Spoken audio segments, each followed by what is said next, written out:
Quer dizer que a carne se opõe e o espírito se opõe? Então você tem aí uma luta entre essas duas identidades internas para fazer o bem ou fazer o mal. Agora, não tem garantia. Antes eu pensava assim, ó. Se o espírito se opõe, quem vai ganhar? Bom, quem vai ganhar é o espírito, né? Mas, às vezes não é assim. Às vezes a carne te pega, te faz uma atrapalhada e te prejudica, né? Ainda que a carne, preste atenção nisso, ela faz isso com muito cuidado, porque a ela não convém que você descubra todas as maquinações dela. Ela quer passar escondidinha, no sapatinho. Porque isso te faz sofrer, e é aí que você aprende do sofrimento, então ela não aparece muito nisso. Mas o importante aqui é que eles se opõem, o espírito e a carne. Agora, o que garante que você vai dar mais vida ao espírito ou mais vida à carne? Bom, você está entendendo que deve dar mais vida ao espírito, e o que dá mais vida ao espírito é o amadurecimento. Existe uma história muito comum, você conhece certamente. Diz que um jovem foi diante de um ancião e perguntou a ele: você que já viveu tanto na vida cristã, me explica, como é que é a vida cristã? E o velhinho disse: isso é como um homem que tem dois animaizinhos em seu coração, um bom e um mau. E eles são opostos, esses estão sempre brigando e tudo. Então o jovem perguntou: senhor, então quem é que ganha? E o ancião disse: bom, depende de quem você alimentar melhor. Então, eu sei que você conhece essa história, mas nem sempre a gente põe em prática. Então eu confesso que você, a partir de hoje, vai começar a ganhar boas batalhas. Vou te dar aqui duas coisas para amadurecer. Romanos 10, verso 17. Isso é a primeira. Peço a você que anote para depois estudar isso detidamente, para que tenha evidência do que eu estou falando. Porque eu tenho que ser achado fiel, edificando no fundamento. Eu não posso edificar fora do fundamento, tem que ser em cima. O fundamento quem colocou foi Paulo, e eu tenho que edificar em cima, senão eu seria falso, um falso mestre, um falso profeta. Mas enquanto eu estiver no fundamento, te mostrando o que está escrito, ninguém poderá dizer que eu estou inventando, que eu sou falso, verdade? Então 10:17 em Romanos diz assim: assim que a fé é pelo ouvir, e ouvir o quê? A palavra de Deus. Fecha aspas. A fé é pelo ouvir, né? E o ouvir a palavra de Deus. Não é ouvir qualquer coisa. Não é ouvir a Bíblia. A fé não é pelo ler. Você pode ler a Bíblia toda, mas se um dom apostólico não te explicar como eu te explico, não vai funcionar. Porque antes de conhecer, você lia e não entendia nada, é verdade? Quer dizer que depende de quem você esteja escutando. Por isso, um pastor tem que ter o dom de pastor. Tem que ser chamado por Deus. Porque se não for de Deus, não edifica a casa. Entendeu? Se não for Deus, a casa não é edificada. Então, o importante é que, como nós estamos num pacto de fé e para a fé, e o Evangelho é o poder de Deus, então você precisa de poder e de fé. E a fé é ativada pelo ouvir. Ouvir um dom que Deus colocou em tua vida para que você possa crescer. Agora, esse dom tem que te falar de várias coisas. Por exemplo, primeira carta aos Coríntios aqui. Olha o que faz um dom que faz você amadurecer. Primeira carta aos Coríntios, capítulo 2, versos 6 e 7, diz assim, ó: se é pelo ouvir, esse dom tem que te fazer escutar alguma coisa que ative a tua fé, porque você necessita maturidade. E o apóstolo Paulo só falava com os maduros. Olha como diz aqui o verso 6, abre aspas. No entanto, falamos sabedoria entre os que alcançaram o quê? Maturidade, né? Maturidade. Porque falamos, que, olha só, o espírito para receber sua herança tem que amadurecer. Então Paulo falava com os que alcançaram maturidade. A maturidade se alcança. A salvação espiritual é gratuita, mas a maturidade se alcança pelo ouvir com fé. Então aqui diz, os que alcançaram maturidade e sabedoria não deste século, nem dos príncipes deste século que perecem. Sabedoria da universidade, da vida secular, né? Muito boa, né, para o teu trabalho, para que você receba um salário melhor, tenha uma vida melhor, né? Mas essa sabedoria aqui não é para receber salário melhor. É uma sabedoria oculta, diz o verso 7. Falamos sabedoria de Deus em mistério, oculta, a qual Deus predestinou antes dos séculos para nossa glória. Isso quer dizer que você, então, vai congregar num lugar onde você vai ouvir que você é infiel e que Deus permanece fiel. Isso é um mistério, que você seja infiel e Deus permaneça fiel. Ora, se Deus for infiel contigo, não seria mistério, mas que Ele permaneça fiel contigo? Ai, ai, ai, isso é sabedoria.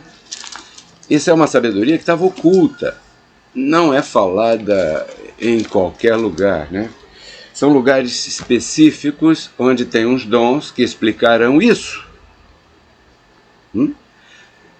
Então estamos procurando maturidade. Agora, maturidade não tem a ver com emoções. A maturidade não vem pelos sacrifícios. Há congregações que, quando você está fraquinho, o pastor diz assim, você tem que jejuar pelo menos 3 dias, faz sacrifício, fica de joelho muito tempo, até que fique doendo tuas pernas, né?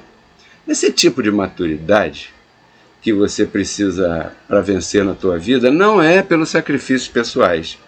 Agora, antes da cruz, sim, era por sacrifícios. O homem vivia pelas coisas que fazia, mas quando Jesus Cristo morreu, mudou o pacto, mudou tua posição, então agora você pode ficar de joelho o dia inteiro e não amadurecer nada.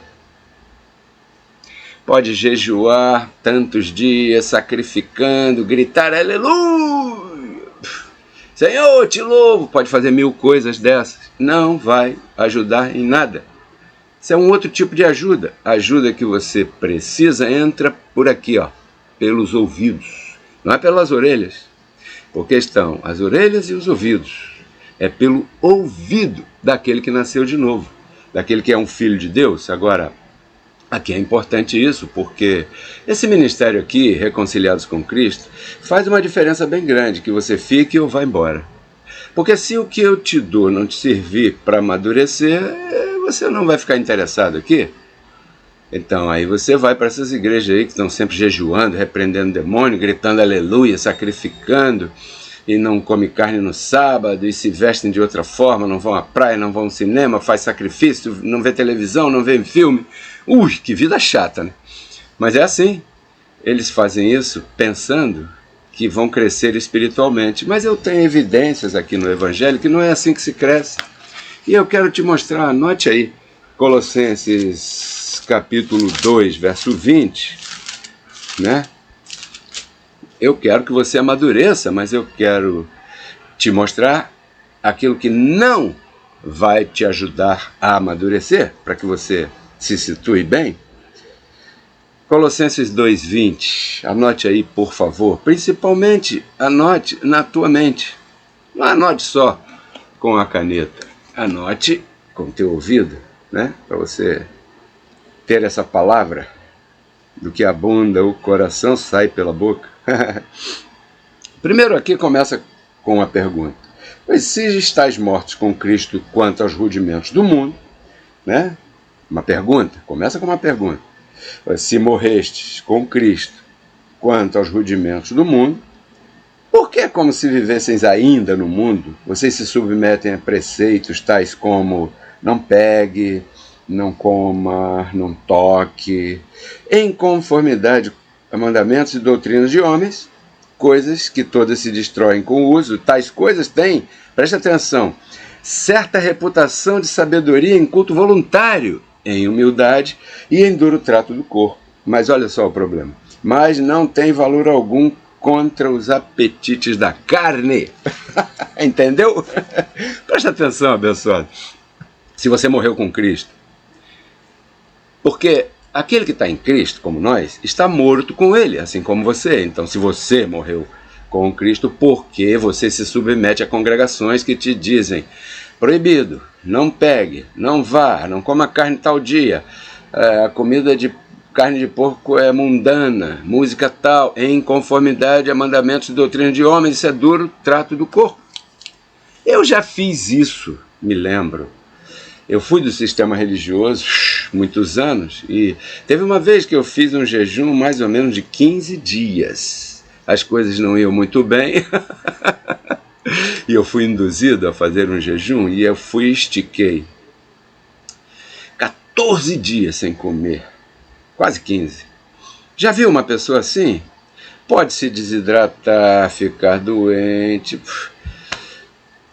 Mas eu estava procurando um poder especial que na verdade vem pelo ouvir, mas eu não sabia disso e estava procurando através de sacrifícios. Tá me entendendo? Então eu, como sempre busquei ser fiel naquilo que me ensinavam, então como todo mundo vivia por sacrifício, eu comecei a imitar. Hoje em dia, o único ministério do mundo que vive pelo que fala é Reconciliados com Cristo. Eu não quero falar de A, de B, de C, eu falo da nossa casa, porque é melhor. Se a gente quer alcançar o mundo, temos que primeiro alcançar nossa casa, é verdade?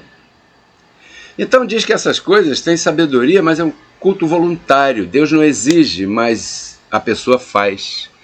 E diz aí que é um problema. Preste atenção.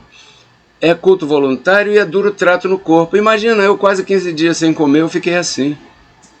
Todo mundo pensava que eu estava doente, que eu estava magrinho, um tempão sem comer. Tinha pessoa que perguntava, vem cá, você está doente? Está com câncer? Eu sempre fui magro, mesmo quando jovem, mas eu emagreci demais. Eu tenho fotos dessa época aí que se percebe eu em pé ao lado de outras pessoas e realmente eu olho assim, caramba, que aparência tão estranha, parece que eu estou doente, com as saboneteiras aqui preparadas para receber sabões grandes. Eu fui um enganado pela igreja pentecostal evangélica, carismática, né? Já que estávamos em obras, então eu jejuei. E você pode dizer, Deus permitiu isso? Deus permite tudo aquilo que você permita. Reconciliados com Cristo.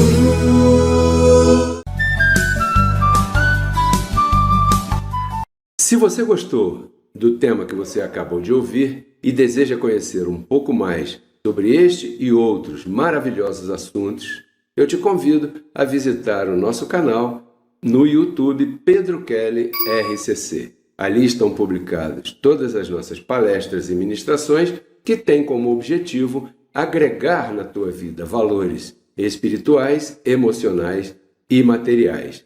Espero que você se inscreva no canal, que você goste do material e principalmente que você compartilhe com todos os teus amigos. Até breve. Porque Cristo na cruz não transformou a nossa carne, né? Ele resgatou o nosso espírito.